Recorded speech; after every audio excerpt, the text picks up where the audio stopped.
May tanong tayong sasagutin ngayon tungkol sa semen retention mula sa isa sa mga lakan natin at napakaganda ng kanyang katanungan. Paano ba raw ang tamang paraan ng pagsisemen retention? Napakahalaga na maipaunawa ko ito sa iyo dahil kapag namali ang pananaw mo sa tanong na ito, mauuwi lang sa mindless obsession ang pagsisemen retention mo.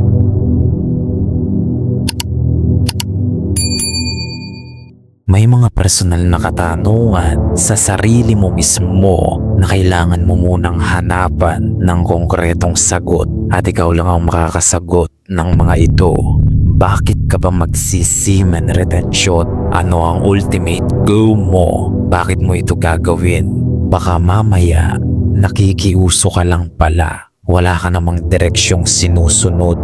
Wala ring mangyayari sa iyo niyan dahil ang pagsisemen retention hindi yan isang trend lang na gagawin mo lang kung kailan ito umuuso. Semen retention is a change of lifestyle.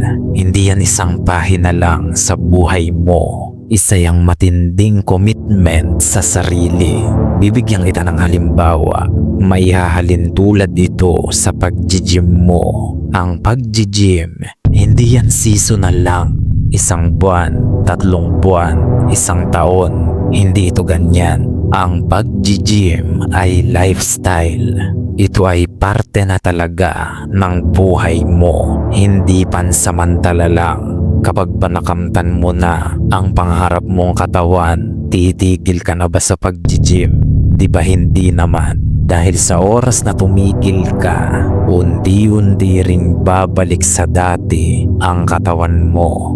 Naunawaan mo ba ang punto? Ganyan din sa semen retention. Kailangan maging parte ito ng lifestyle o pamumuhay mo dahil kung hindi, babalik at babalik ka rin lang sa dati mong gawin. Ngunit ang tanong, paano ka makakapag-semen retention kung may asawa ka o nagkaasawa ka na?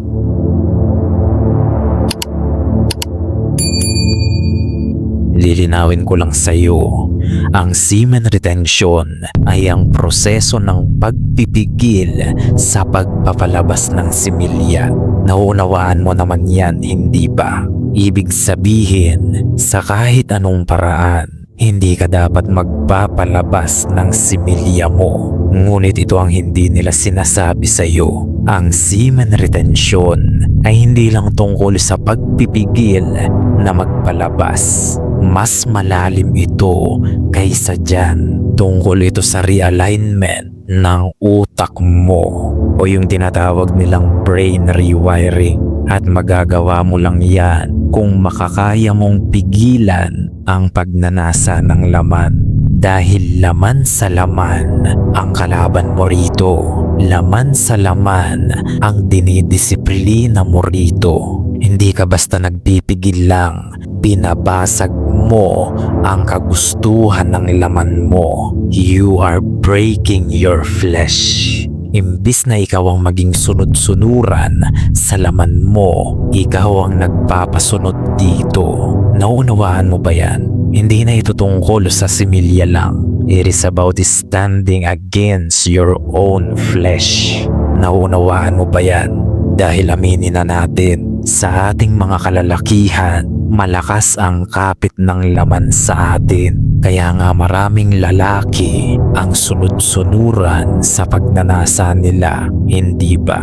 Sunod-sunuran sila sa laman nila.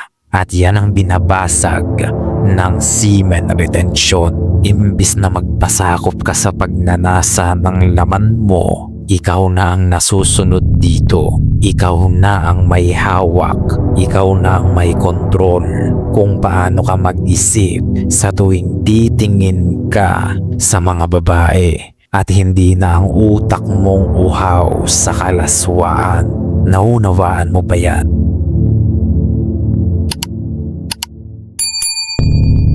Kung may mabigat ka ng dahilan kung bakit ka magsisemen retention at mas nauunawaan mo ng hindi hindi lang ito tungkol sa pagpipigil ng similya.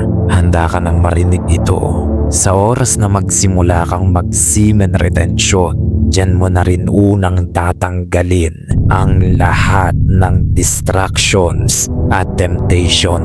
Lahat ng uri ng online temptation at malalaswang content, alam mo na yan. Dapat ni isa dyan ay hindi makakarating sa mata mo. Yan ang unang hakbang. Ngayon, habang nasa semen retention ka, makakaramdam ka dyan ng matinding spiritual battle. Ang laman at kaluluwa mo ay naglalaban at nasa sayo ang desisyon kung sino ang mananalo dyan. Dahil sa unang linggo at sa mga susunod pa, mas titindi pa ang gutom mo sa laman. At dito maraming nabibigo, ngunit lilipas din ito at may pag-asang naghihintay sa iyo. You see, ang unang mga araw at linggo ang pinakamahirap. Ngunit kapag napagtagumpayan mo ito, magiging madali na ang mga susunod.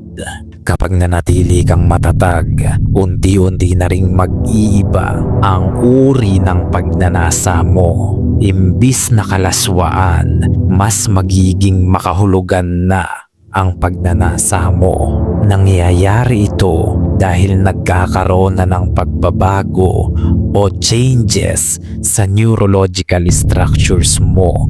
Brain rewiring, nagsisimula na itong mangyari. Mag-iiba na ang mga bagay na nagbibigay kasiyahan o satisfaction sa iyo. You are undergoing neurological reset. At habang patagal ng patagal, mawawala na rin ang pagnanasa mong manood ng malalaswang content. Ngunit huwag ka pa rin pakampante at huwag mo pa rin itetes ang sarili mo dyan. Patuloy kang lumayo sa tuksong ito dahil tuso ang demonyo. Do not play with the devil.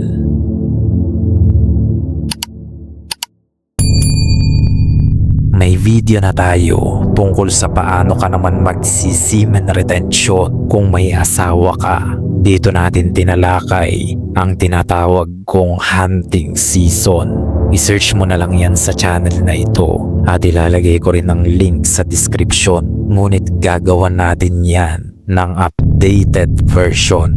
Mag-comment ka lang kung gusto mo ba ng updated version nito. Dahil mayroon pa rin akong mga hindi nabanggit dyan sa ngayon. Panoorin mo muna ito kung interesado ka. At tandaan mo rin palagi, we have a mission, we have a movement. We don't chase validations, we chase improvements. Gayunpaman, marami nga ang makakapakinig, ngunit ilan lang ang makakaunawa. Hanggang sa muli, lakan.